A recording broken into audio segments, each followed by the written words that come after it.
स्वागत है हमारे माइंड योर गोल चैनल पर, जहां हम आपको प्रेरणादायक और ज्ञानवर्धक कहानियां सुनाते हैं। आज की कहानी है ज्ञान का सार्थक प्रयोग।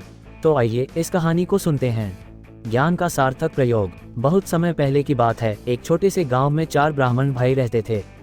ये गांव प्राकृतिक सौंदर्य से भरपूर था। चारों ओर हरियाली, खेत खलिहान और शांति का वातावरण था। गांव के लोग सरल और परिश्रमी थे और विद्या का बड़ा सम्मान करते थे। इन चारों भाइयों के पिता गांव के प्रतिष्ठित विद्वान थे, जो शास्त्रों में निपुण थे और सभी उन्हें आदर की दृष्टि से देखते थे। चारों भाइयों में से 3, सत्यव्रत, धर्मपाल और ज्ञानेश्वर, शास्त्रों में बहुत विद्वान थे। वे विभिन्न ग्रंथों का गहन अध्ययन कर चुके थे और खुद को बहुत बड़ा ज्ञानी मानते थे। लेकिन उनमें एक कमी थी, उनमें व्यावहारिक बुद्धि का अभाव था। वे पुस्तकों का ज्ञान तो रखते थे, लेकिन वास्तविक जीवन के अनुभवों से अपरिचित थे। चौथा भाई सुधीर थोड़ा अलग था। उसने शास्त्रों का अध्ययन नहीं किया था, लेकिन उसमें गहरी समझ और व्यावहारिक बुद्धि थी। वह तर्कशील था और परिस्थितियों का सही आकलन करने की क्षमता रखता था।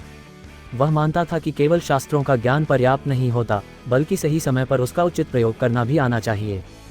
समय बीतता गया और चारों भाई बड़े हो गए। उनके पिता अब इस संसार में नहीं रहे थे और घर की आर्थिक स्थिति ठीक नहीं थी। ऐसे में चारों भाइयों को अपनी जीविका चलाने के लिए कोई उपाय निकालना था। एक दिन सबसे बड़े भाई सत्यव्रत ने कहा, हमने इतने वर्षों तक शास्त्रों का अध्ययन किया है। अब समय आ गया है कि हम अपने ज्ञान का उपयोग करें और परदेश जाकर धन कमाएं। धर्मपाल और ज्ञानेश्वर ने भी सहमति जताई, लेकिन सुधीर चुप था। उसने कहा, भाइयों, धन कमाना अच्छी बात है, लेकिन हमें ये भी सोचना चाहिए कि धन कैसे कमाया जाएगा। केवल विद्या से कुछ नहीं होता, जब तक हम उसे सही तरीके से उपयोग न करें।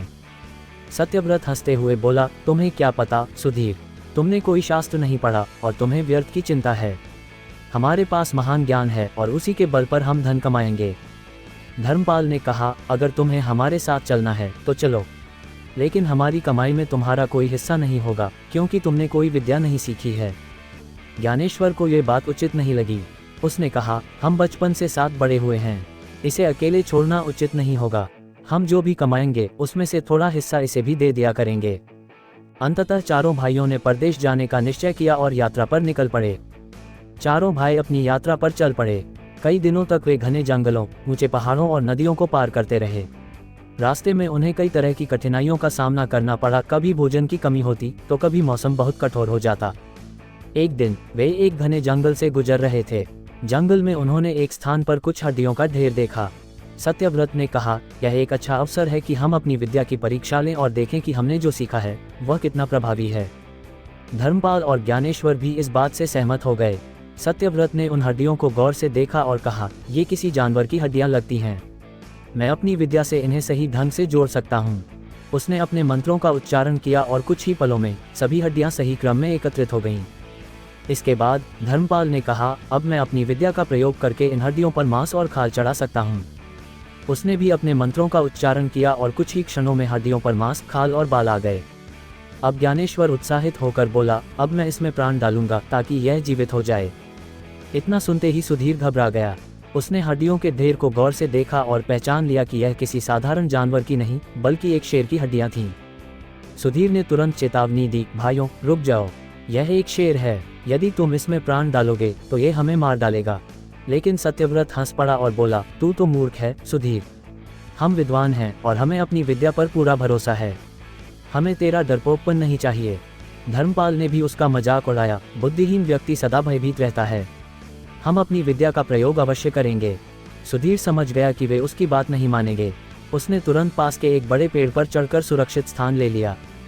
नीचे ज्ञानेश्वर ने अपने मंत्रों का उच्चारण किया और जैसे ही उसने अंतिम शब्द बोले, वह मृत शरीर हिलने लगा। देखते ही देखते शेर की आंखें खुल गईं और वह जीवित हो गया। जैसे ही शेर ने चारों ओर देखा, उसने अपने सामने खड़े 3 मनुष्यों को पाया। वह भूखा था और बिना किसी देरी के उन पर टूट पड़ा। सत्यव्रत, धर्मपाल और ज्ञानेश्वर को ये सोचने का भी समय नहीं मिला कि क्या हो रहा है। शेर ने पलक झपकते ही उन तीनों को मार डाला और फिर जंगल में चला गया। सुधीर ने पेड़ से नीचे उतरकर अपने भाइयों की हालत देखी। वह अत्यंत दुखी हुआ, लेकिन उसे ये भी समझ आ गया कि केवल विद्या ही पर्याप्त नहीं होती, उसका सही प्रयोग करना भी आवश्यक होता है। सुधीर भारी मन से गांव लौट आया। गांव के लोगों ने जब देखा कि वह अकेला वापस आया है तो वे हैरान रह गए। गांव के बुजुर्गों ने पूछा, बेटा तेरे भाई कहाँ हैं? आंसू भरी आंखों से सुधीर ने पूरी घटना सुनाई। सबने शोक प्रकट किया, लेकिन साथ ही उन्होंने इस कहानी से एक महत्वपूर्ण सीख भी ली। गांव के सबसे वृद्ध और सम्मानित व्यक्ति ने कहा, ये घटना हमें ये सिखाती है कि केवल ज्ञान होना ही पर्याप्त नहीं है। यदि बुद्धि न हो तो ज्ञान विनाश का कारण भी बन सकता है। गांव के युवाओं ने सुधीर से शिक्षा ली और यह समझा कि शास्त्रों का अध्ययन जरूरी है, लेकिन उससे भी ज़्यादा जरूरी है बुद्धिमानी से उसका उपयोग करना। तो दोस्तों, इस कहानी से हमने क्या सीखा?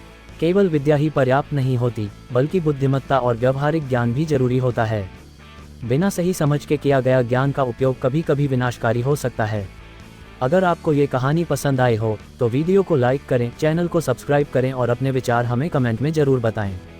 मिलते हैं अगली प्रेरणादायक कहानी में, तब तक माइंड योर गोल के साथ जुड़े रहें और अपने लक्ष्य पर ध्यान दें।